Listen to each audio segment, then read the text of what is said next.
asal urang arah kadinya Allah selalu mere bae. Urang keuyang hayang ngaji nahu bisa bae maca. Urang keuyang hayang ngaji bilaga bisa bae nyaho bae ka muqtadal hal. Keuyang urang teh ngaji fikih fatul muin wudu salat marapi.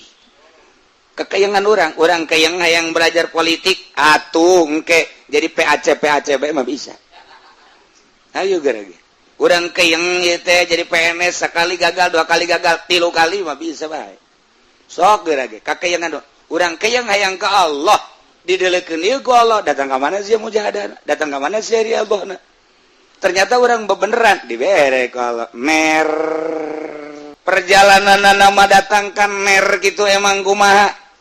Ketika orang menyendiri zikir ka Gusti Allah dibarengan ku tafakur ku urang emang eueuh gangguan bakal jasa aya gangguan